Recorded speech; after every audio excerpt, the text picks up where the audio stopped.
आज आपण अगदी परफेक्ट घरच्या घरी कोबीचे मंचुरियन म्हणजे कोबीची भजी कशी बनवायचं ते बघणार आहोत. बाहेरून अगदी क्रिस्पी आणि आतमधनं अगदी मऊ अशी आपली कमी तेलकट आणि अगदी चविष्ट अशी आपली कोबीची भजी तयार झाली. चला वेळ न घालवता लगेच आपण आता रेसिपीला सुरुवात करूया. कोबीची भजी बनवण्यासाठी इथं मी मध्यम आकाराचा कोबी घेतला आहे. आता आपल्याला कितपत मंचुरियन म्हणजे भजी बनवायची त्यानुसार आपण कोबी घेऊन तिला 2 ते 3 पाण्याने बाहेरून मी अगदी स्वच्छ अशी धुवून पूर्णपणे कोरडी करून घेतली. कोबी ज्यावेळेस आपण घेणार आहोत तिला पूर्णपणे कोरडी करून घ्या, जेणेकरून त्याच्यामध्ये पाणी राहता कामा नये. लगेच जी काही आपल्याकडे किसणी असेल त्या सहाय्याने आता आपण अशा पद्धतीने कोबी हा किसून घ्यायचा. जर तुमच्याकडे किसणी नसेल किंवा आपल्याला वेळ नसेल, डायरेक्ट आपण कट करून मिक्सरला बारीक फिरवून घेतलं तरी काही हरकत नाही. जर आपल्याला वेळ असेल पण त्यावेळेस आपण अशा पद्धतीने किसून करून घेऊ शकतो. अशा पद्धतीने जर आपण किसून केलं ना, खूप छान अशी आपली भजी हे तयार होते. तर आपण आता संपूर्ण कोबी हा अगदी छान असा किसून घेणार आहोत. मी मध्यम आकाराची किसणी वापरते, अगदी जास्ती जाडही नाही आणि अगदी जास्ती बारीकही नाही. तर आता आपली पूर्णपणे कोबी ही किसून झाली आणि ज्यावेळेस आपण किसताना अशा पद्धतीचा अगदी मोठे मोठे आपली जी कोबी उरलेली असते किंवा पडलेली असते ती आपण आता यामध्ये मिक्स न करता मिक्सरवरती आपण हिला बारीक फिरवून घेणार आहोत. जर आपण मोठे तुकडे वापरले ना, ज्यावेळेस आपण भजी खातो ना, अगदी कचकने अशी त्याची चव लागते आणि आपली भजीची पूर्णपणे चव ही बिघडते. तर उरलेला मी जी पत्ताकोबी होती ती मिक्सरला बारीक फिरवून घेतलेली आहे, आपण यामध्ये मिक्स करून घेऊया. आता पूर्णपणे आपली कोबी ही किसून झाल्यानंतर त्यामध्ये अगदी थोडंसं मीठ घ्यायचं आणि त्याच्यामध्ये आपण व्यवस्थित मिक्स करून घेणार आहोत. संपूर्ण कोबीमध्ये आपलं जे आपण मीठ घेतलं आहे ते व्यवस्थित मिक्स करून घेऊ आणि 2 ते 3 मिनिटानंतर आपली कोबी लगेच पाणी सोडायला सुरुवात करेल. तर 2 ते 3 मिनिटानंतर लगेच याच्यातलं संपूर्ण पाणी आपण ह्या कोबीतनं काढून घेणार आहोत. जर तुम्हाला कोबीतलं पाणी नसेल काढायचं, नाही काढलं तरी चालेल, पण थोडंसं भजींचा वास हा वेगळा येतो आणि आपण जे काही पीठ आता घालणार आहोत त्यामध्ये कॉर्नफ्लॉवर ते जास्ती प्रमाणात लागतं आणि त्यामुळे आपली भजीची चव ही पूर्णपणे बिघडते. म्हणून ही प्रोसेस नक्की करा, त्यामुळे खूप छान असं आपलं मंचुरियन तयार होईल. तर 2 ते 3 मिनिटानंतर तुम्ही बघू शकाल आता आपली कोबी अगदी छान पाणी सोडायला सुरुवात केली आहे आणि अशा पद्धतीने आपण अगदी थोडी थोडी कोबीचा किस घेऊन हाताच्या सहाय्याने प्रेस करत अशा दाबून आपण याच्यातलं संपूर्ण जेवढं शक्य आहे तेवढं पाणी आपण काढून घ्यायचं. त्यामुळे खूप छान असं आपल्याला कमी कॉर्नफ्लॉवर हे लागेल आणि त्यामुळे आपली भजी ही अगदी छान क्रिस्पी म्हणजे कुरकुरीत अशी तयार होते आणि चवीला देखील अगदी चविष्ट अशी छान तयार होते. तर अशाच पद्धतीने मी संपूर्ण पाणी हे कोबीतलं काढून घेते. ते काढून घेतले त्यानंतर एवढं पाणी आपलं कोबीतलं निघतं आणि आपण ते आता फेकून देऊया. तर किस हा आपला अगदी छान कोरडा असा तयार झाला आहे. त्याला एका कढईमध्ये मी काढून घेतले. आता आपण याला पूर्णपणे व्यवस्थित मोकळं करून घेऊया. तर आता याच्यामध्ये अजिबात पाण्याचं प्रमाण नाही आहे, त्यामुळे आपल्याला अगदी कमी प्रमाणात आता कॉर्नफ्लॉवर हे लागणार आहे. यामध्ये आता आपण काही मसाले घालणार आहोत. तर अगदी छान चटपटीत चव येण्यासाठी याच्यामध्ये मी अद्रक आणि लसणाची पेस्ट घातली, त्याला मी अगदी बारीक असं चिरून घेतले.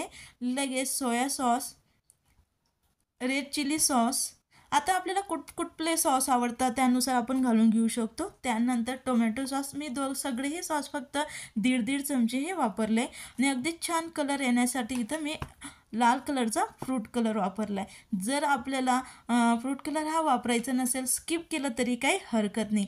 अगदी थोडंसं मी याच्यामध्ये चवीनुसार मीठ घातलं आहे. आपण ज्यावेळेस कोबीचा किस पाणी सोडण्यासाठी देखील आपण मिठाचा वापर केला आहे, म्हणून अगदी जपून मीठ वापरा, नाहीतर खारट होण्याची शक्यता राहते.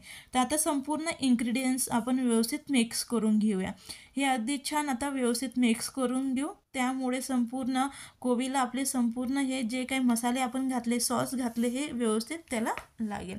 आलं लसणाची पेस्ट अगदी आवर्जून घाला, त्यामुळे खूप छान असे आपल्या ह्या भजींना चव येते. याच्यामुळे संपूर्ण आता मी व्यवस्थित मिक्स करून घेतले. संपूर्ण आपले जे सॉस घातले ते कोबीला व्यवस्थित मिक्स केले गेले. त्यानंतर लेस 1 कप मी कॉर्नफ्लॉवर घेते. आता आपण लागता यामध्ये कॉर्नफ्लॉवर हे घालणार आहोत. अगदी थोडं थोडं आपण गरजेनुसार यामध्ये कॉर्नफ्लॉवर घालत आता याला व्यवस्थित मिक्स करून घ्यायचं. जर एकाच वेळेस आपण पूर्णपणे कॉर्नफ्लॉवर घातलं ना, त्यामुळे एका वेळेस कॉर्नफ्लॉवरचं प्रमाण जास्ती आणि आपलं कोबीचं प्रमाण कमी होतं, त्यामुळे अजिबात चवीला ते व्यवस्थित लागत नाही. कोबीचं प्रमाण हे आपल्याला जास्ती ठेवायचं. फक्त कोबीला आपल्याला छान बाइंडिंग घेण्यासाठी आपण यामध्ये कॉर्नफ्लॉवर आणि मैद्याचा वापर करणार आहोत. म्हणून मी अगदी थोडं कॉर्नफ्लॉवर घालत आता आपण याला व्यवस्थित मिक्स करून घ्यायचं.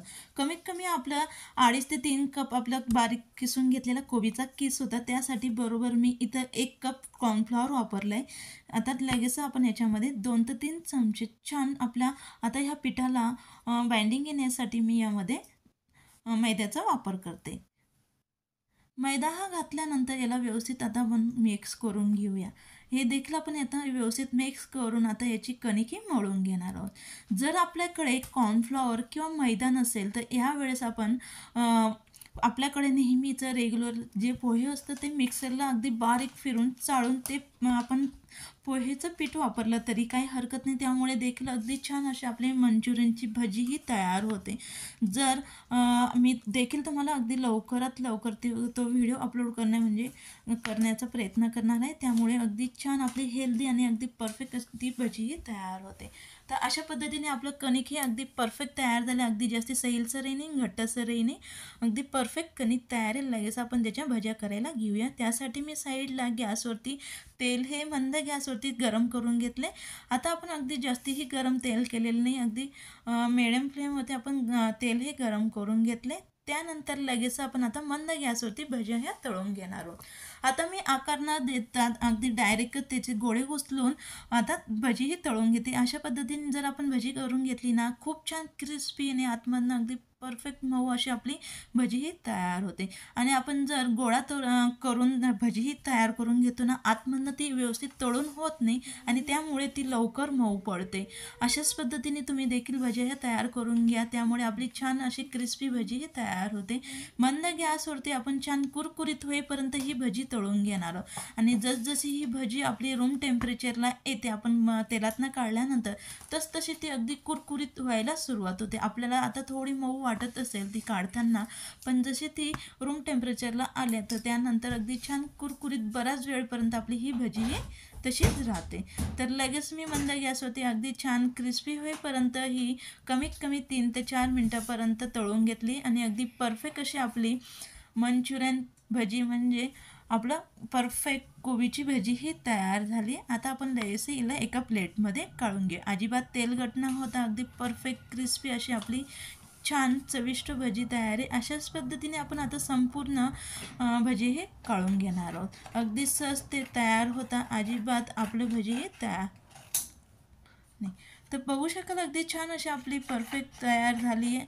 अजिबात वेळ न घेता अगदी झटपट पद्धतीने कमी साहित्यात आणि अगदी चविष्ट परफेक्ट जशी आपल्याला बाहेर ठेल्यावरती मिळते अगदी परफेक्ट अशी आपली भजी तयार आहे. रेसिपी आवडली असेल तर नक्की लाईक करा, शेअर करा, कमेंट्स करा आणि चॅनलला सबस्क्राईब करायला विसरू नका.